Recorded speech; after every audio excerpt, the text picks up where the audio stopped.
राष्ट्रीय सामाजिक चेतना के अग्रदूत महर्षि दयानंद सरस्वती।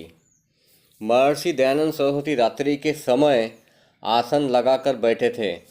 उन्होंने देखा कि मूषकों का एक समूह भगवान शिव की मूर्ति को चारों ओर से घेरे हुए थाली में रखे प्रसाद को खा रहे हैं।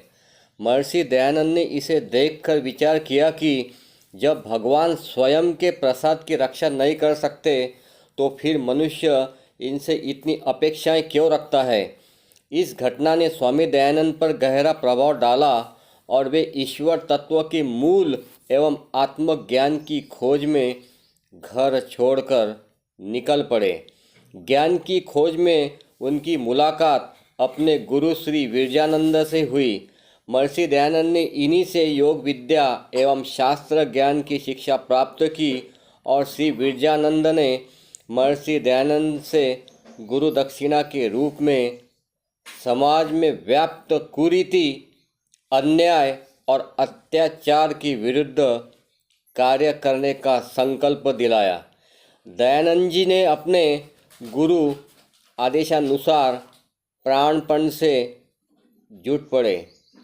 इसी क्रम में सन 1875 में महर्षि दयानंद ने गुड़ी पाड़वा के दिन मुंबई में आर्य समाज की स्थापना की और व्यक्ति व समाज को मानसिक, शारीरिक एवं सामाजिक उन्नति करने का लक्ष्य बनाया।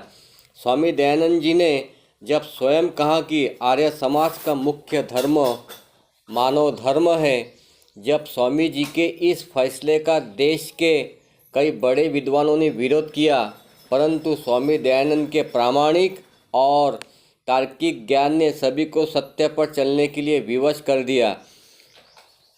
स्वामी जी पाखंड, कुरीति, असत्य के प्रबल विरोधी थे और सत्य व मानवता के प्रबल समर्थक। यही तथ्य सत्यार्थ प्रकाश की अपनी रचना करते हुए उसकी भूमिका में उन्होंने लिखा कि मैंने सभी मतों में जो सत्य बातें हैं वह सब में अविरुद्ध होने से उनको स्वीकार करके मतांतरों में जो मिथ्या बातें हैं उनका खंडन किया है। मेरा अभिप्राय है कि जैसे पशु बलवान होकर निर्बलों को दुख देते हैं, यदि मनुष्य भी मानव शरीर पाकर वैसा ही करते हैं तो वे मनुष्य पशुवत ही है। इसके विपरीत जो बलवान होकर निर्बलों की रक्षा करता है वही मनुष्य कहलाता है। समाज कल्याण की भावना से ओतप्रोत महर्षि दयानंद में अंग्रेजी हुकूमत के खिलाफ आक्रोश था। उनकी इस राष्ट्र चेतना से उस समय के बहुत से क्रांतिकारी दयानंद से प्रभावित थे। स्वामी दयानंद ने राष्ट्रीय आंदोलन के लिए समाज को एकजुट करने का कार्य किया।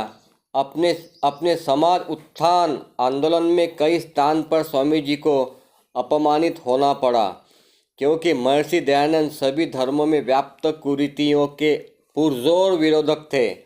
महर्षि दयानंद जी ने बाल विवाह, सती प्रथा, वर्णभेद आदि समस्याओं को लेकर समाज को जागरूक किया।